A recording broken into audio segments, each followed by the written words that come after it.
that your iron is going into a sleep mode, when you put it back to your stand, then that will protect your tip as well. And additional to that, and I have programmed it to, I believe, 30 minutes.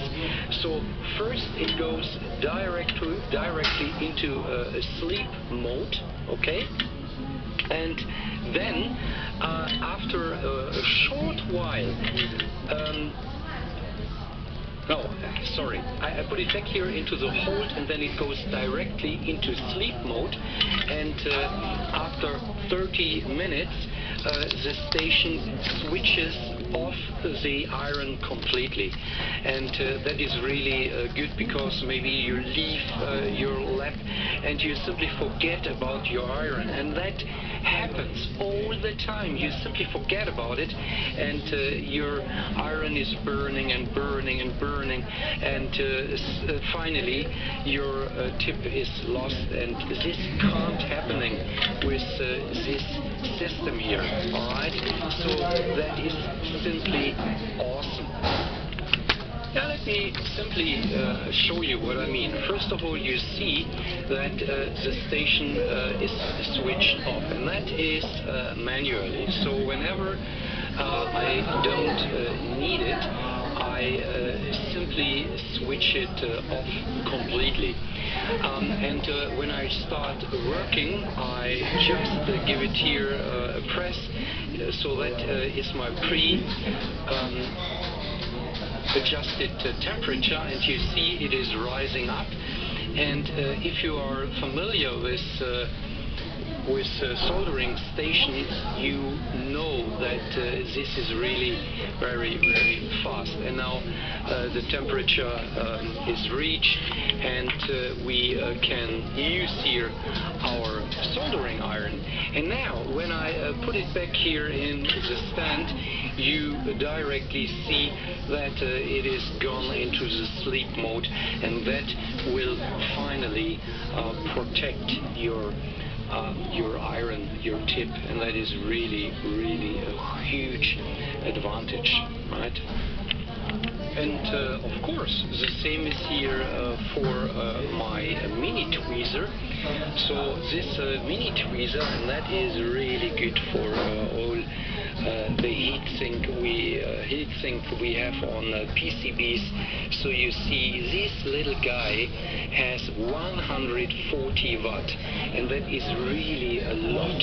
I mean, my older Weller, and that is one which I'm still using, so this only have 50 watt, and sometimes you know, this is not efficient enough to do all the work, because as I said, sometimes we have really too much heatsink.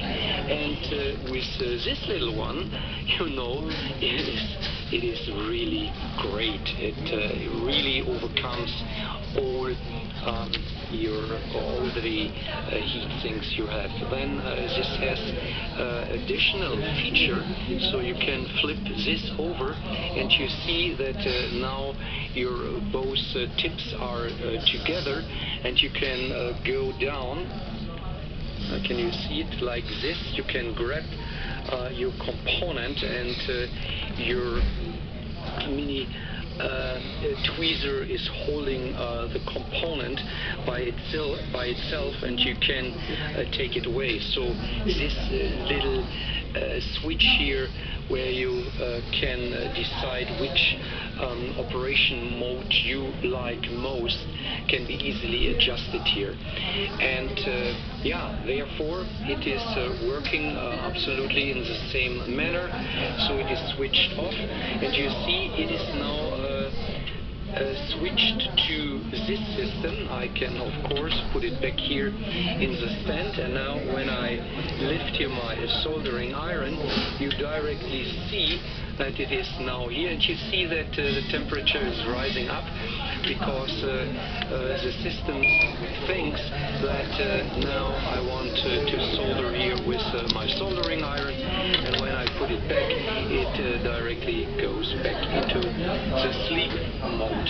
And what I am doing always, as I already told you, when I put it back, or before I put it back, I put some fresh solder to the tip to protect it additionally to the sleep mode. Yeah, that are really all the advantages you have with this system.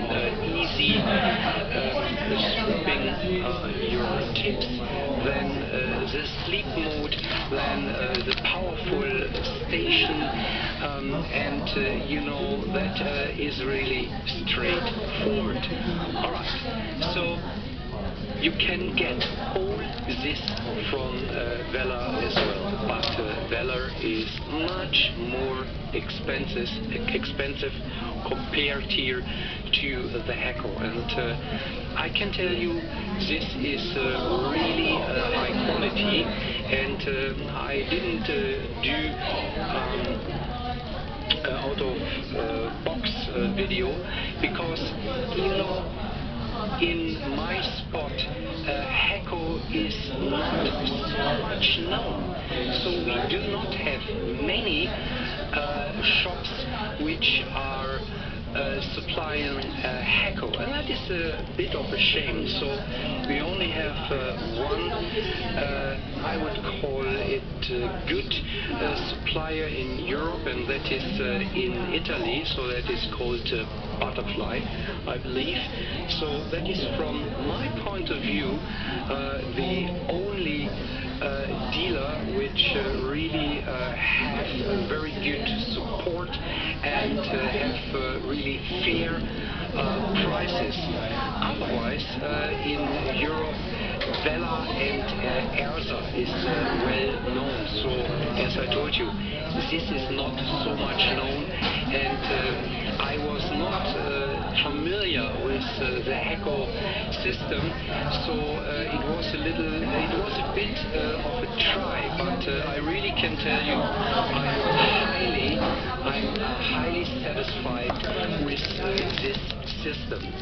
I know that there are discussions if you know here the menu is easy to handle, yeah, and I agree.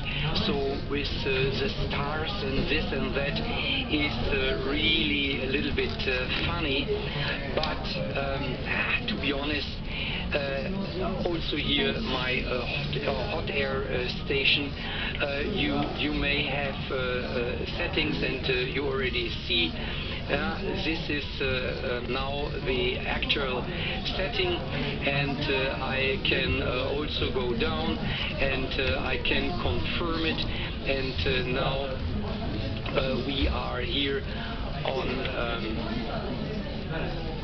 let's go on 350, and if I like to go up to 390 or even to 420, you know, that is all what you need to do. You confirm it here with a star, and now it is fine. The same is here with the air, right? You can simply adjust it here as you like it, and then you confirm it with a star.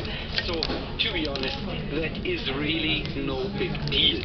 So you do not need to program it every day, but I agree to program the Hekkos is not the easiest what you can get on the market, but once you have done your own setting, it is really easy.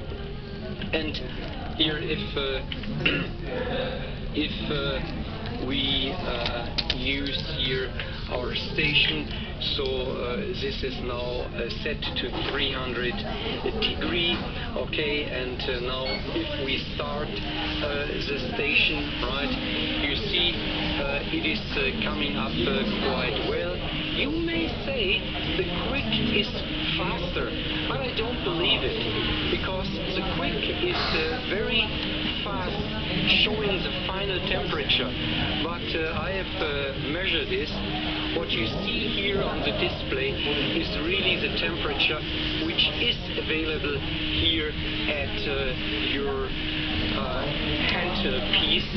So the P version is really not slow, and I've compared it with the Quick, because a friend of mine is using the Quick, and no doubt the Quick is nice. It is a nice station, but you know, it is not really faster if it comes to heating up to your diet in temperature. And once again, if you want to change the airflow, you press air, right, and then you confirm it, and you have the wanted airflow.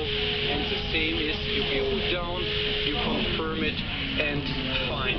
So you put it back here to the station, right, and everything is simply fine, no problem whatsoever.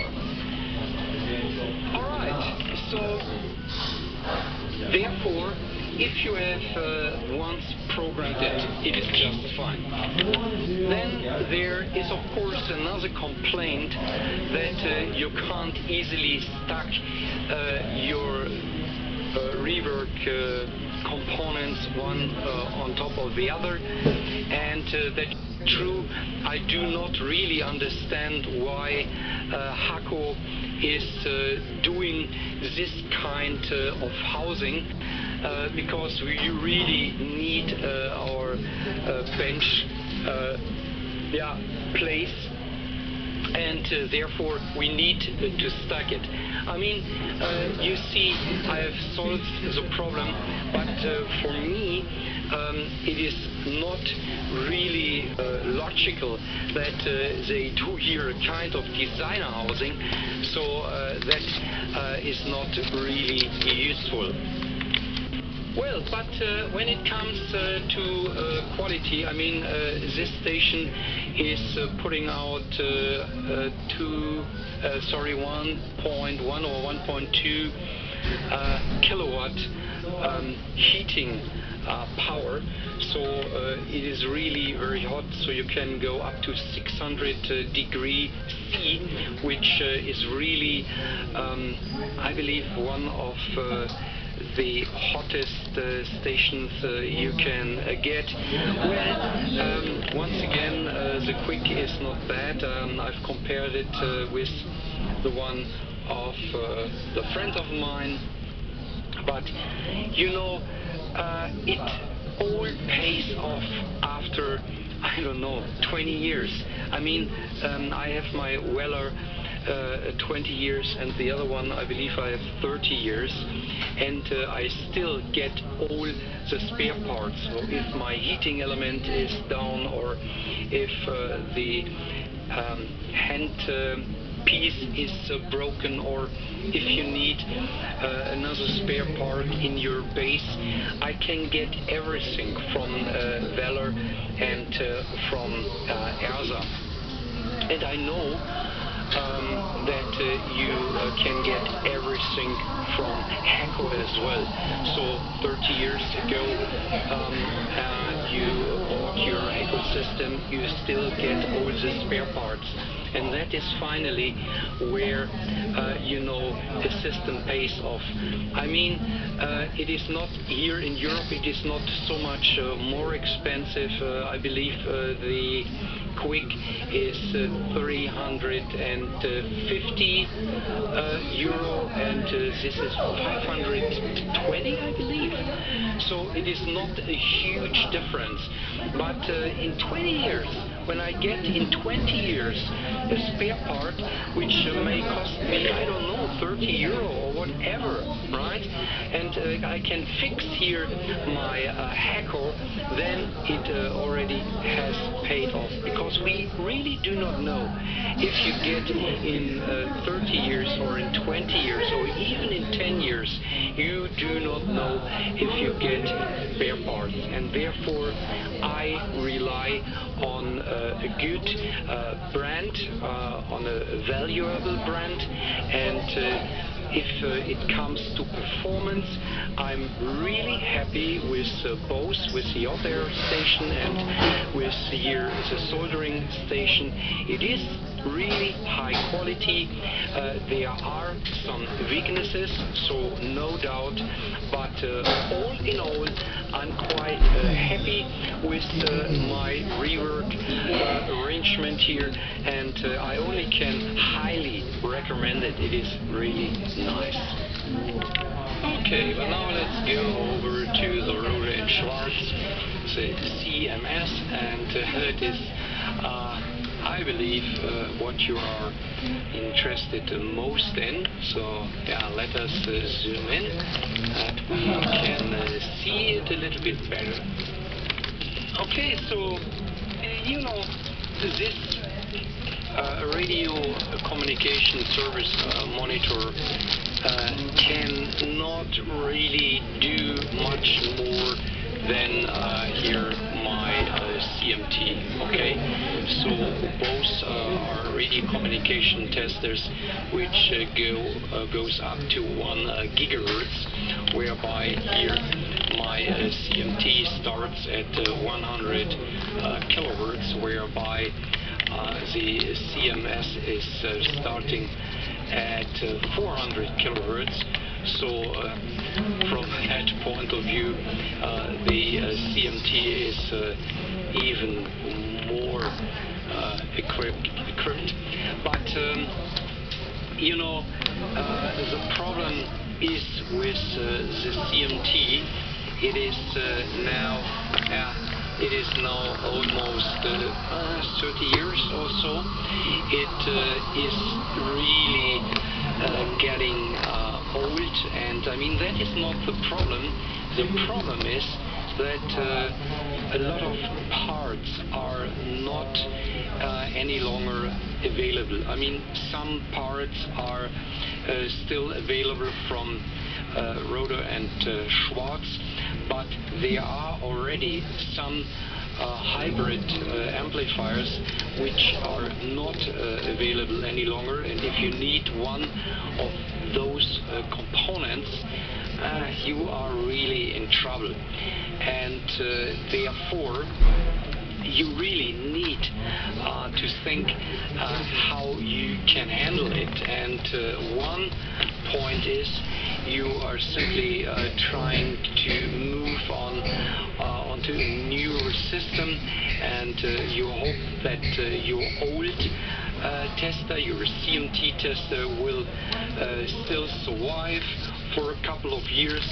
But finally, the CMS is the last fully analog radio tester, and you still can get, to my knowledge, all the parts which can go faulty. So if there is really a problem, I can call Rohde & Schwarz, and they can finally deliver me with the needed spare part.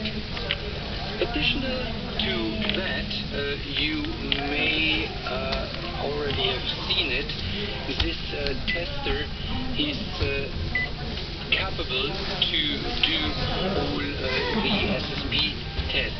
I mean, I have done all SSB testing with my CMT, so you only need to know how you can do it, and then it works. But here with the CMS, it is more convenient, right? So you can do your TX testing, and of course you can do your RX SSB testing. So you simply dial in your frequency, and you dial in the mode you need, and then the tester is rest, and you do not even think about it that you have SSB radio on the bench, so that is really convenient, and that simply makes you faster, and that is really nice to have here something which helps to make your what you're doing on the bench simply easier. And we have of course some nice automatic functions present as well. So let me go here into a normal RX test, and I have here a little handheld on the bench, and let's set the RF frequency. And what you have dialed in you can see here, and then the tester will take it over, and you already see, let me switch it here to dummy, and you already see that we have all our results already present, and that is really nice. So you see